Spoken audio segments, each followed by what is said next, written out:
स्वामी समर्थ. जय जय स्वामी समर्थ. अधिक महिन्यात म्हणजेच पुरुषोत्तम महिन्यात या पवित्र महिन्यामध्ये ग्रंथांचे पारायण करताना अशी एक भयंकर चूक लोक करतात, ज्यामुळे पुण्याऐवजी पदरामध्ये फक्त मानसिक तणाव पडतो.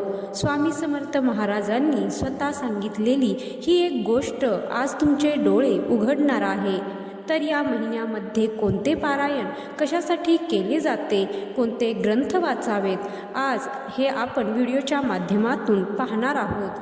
बरेचसे जण सकाळपासून सगळ्यांचं मन जपतात, घरातील कामं करतात, पण त्यांची मात्र स्वतःची घुसमट होत असते. मनामध्ये बरेचसे प्रश्न येतात की हे इतकं माझ्यासोबत असं का होतंय. तर अधिक महिन्यात अनेक जण पारायण करतात, पण शरीर पोथीसमोर आणि मन मात्र संसाराच्या चिंता, भांडणे, टोमणे यात अडकलेलं असतं. स्वामी नेहमी सांगतात की केवळ मंत्र म्हणणं म्हणजे भक्ती नाही, तर शिकवणीप्रमाणे वागणं ही खरी सेवा आहे. अक्कलकोटमध्ये एका व्यापाऱ्याने रोज 3 ग्रंथ वाचूनही मन अशांत असायचं. त्याने ही हकीकत स्वामींना सांगितली, पण स्वामींनी एका गरीब शेतकऱ्याचं इतकं कौतुक केलं, कारण की त्याची भक्ती पोथी कागदावरती नव्हती, तर ती त्याच्या कर्मात होती. तर या अधिक महिन्यात फक्त ग्रंथांची पानं उलटू नका. त्यातील एक ओळ जरी आयुष्यात उतरवली तरी घरात सुख, शांती, समाधान आपोआप येईल. तर आपण आज पाहणार आहोत की अधिक महिन्यात कोणत्या ग्रंथाचे कधी पारायण करावे, कोणता ग्रंथ वाचावा. तर पहिला ग्रंथ आहे श्री गुरुचरित्र किंवा गुरुचरित्र पारायण करणे. घरातील भांडणे. आता पुढची गोष्ट तर खूप कमी लोकांना माहीत आहे की जी घरातील कटकट कायमची संपवू शकते. गुरुचरित्र हा एक अत्यंत आणि जागृत ग्रंथ मानला जातो. अनेक महिला घरात त्रास सुरू झाला की लगेचच गुरुचरित्र वाचायला घेतात.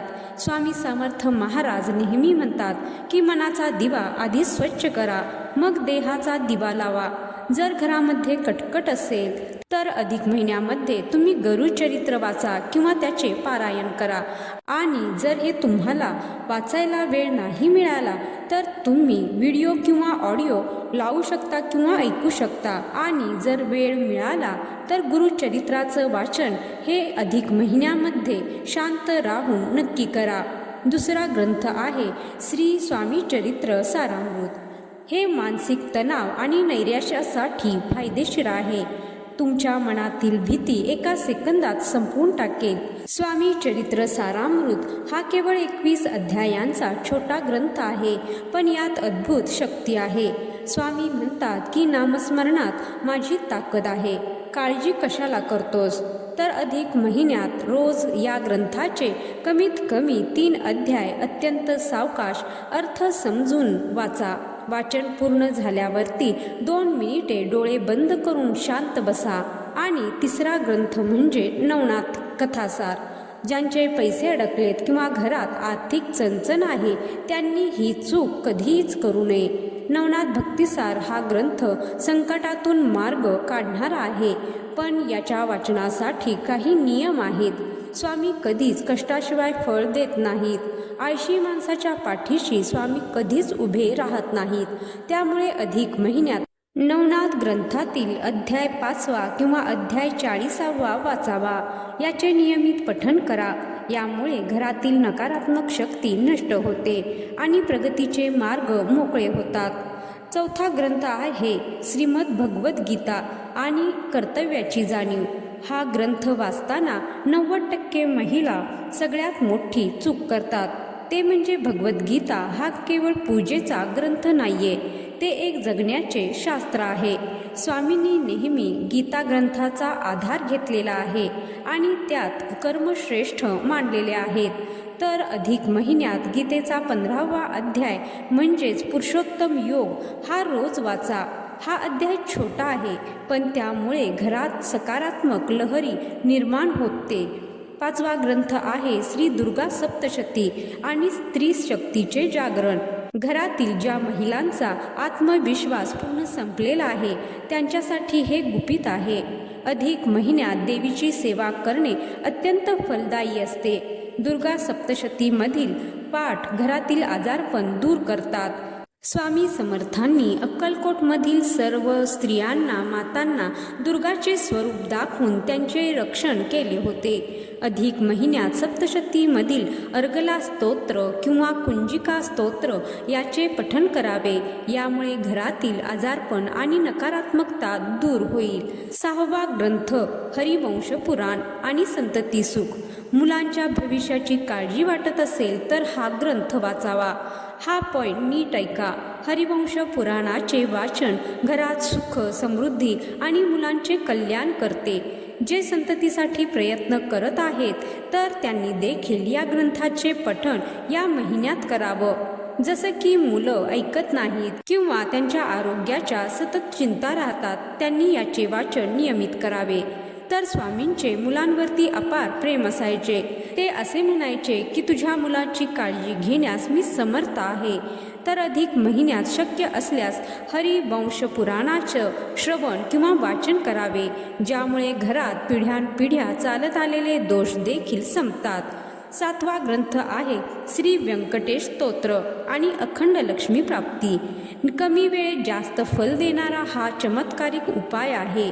व्यंकटेश स्तोत्राचे 70 पाठ अधिक महिन्यात करणे हे कोट्यावधी पटीने पुण्य देणारे ठरते.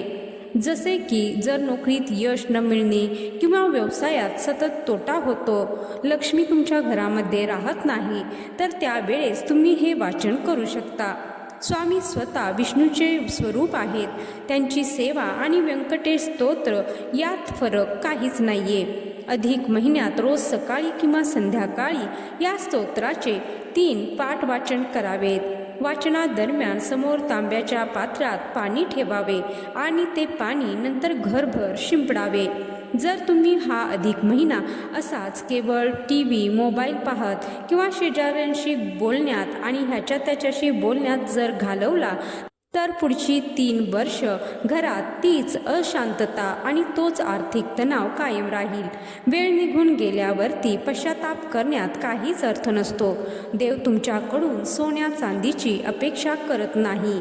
पण जर तुम्ही घरात सतत नकारात्मक विचार ठेवून देवाचे ग्रंथ फक्त कपाटात धूळ खात ठेवले तर त्या ग्रंथातील लक्ष्मी हळूहळू निघून जाते. तसेच तुमच्या घरातील ही वास्तू जर सतत अश्रू आणि भांडणाने भरलेली राहिली तर स्वामींचे आशीर्वाद तुमच्यापर्यंत कसे पोहोचणार? तर हीच ती वेळ आहे स्वतःला बदलण्याची. त्यामुळे या अधिक महिन्यामध्ये तुमच्या जर काही समस्या असतील तर तुम्ही या ग्रंथांचे पठण करू शकता. आणि अत्यंत सोप्या 3 स्टेप आता मी तुम्हाला सांगणार आहे. ते तुम्ही पाळल्या तरी देखील तुमची एक पॉझिटिव्ह सकारात्मक दिनचर्या म्हणजेच रुटीन बनेल. सकाळी उठल्यावरती घरात कोणताही वाद घालण्यापूर्वी किंवा तुम्हाला जर अस्वस्थ वाटत असेल, वाद होईल असे वाटत असेल, त्यावेळी देवाजवळ तुपाचा किंवा तेलाचा दिवा लावा आणि फक्त 1 मिनिट शांत बसून प्रार्थना करा. दुसरी स्टेप म्हणजे दिवसभरात जेव्हा वेळ मिळेल तेव्हा श्री स्वामी समर्थ नामजप करा. कमीत कमी 1 माळ तरी करा. जर शक्य असेल तर 11 माळी करा.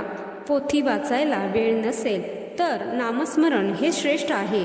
तिसरी स्टेप म्हणजे रात्री झोपण्यापूर्वी स्वामी समर्थ महाराजांच्या चरणी घरातील सगळ्यांचे आरोग्य सुख अर्पण करून मनात कोणाबद्दलही राग न ठेवता शांतपणे झोपा.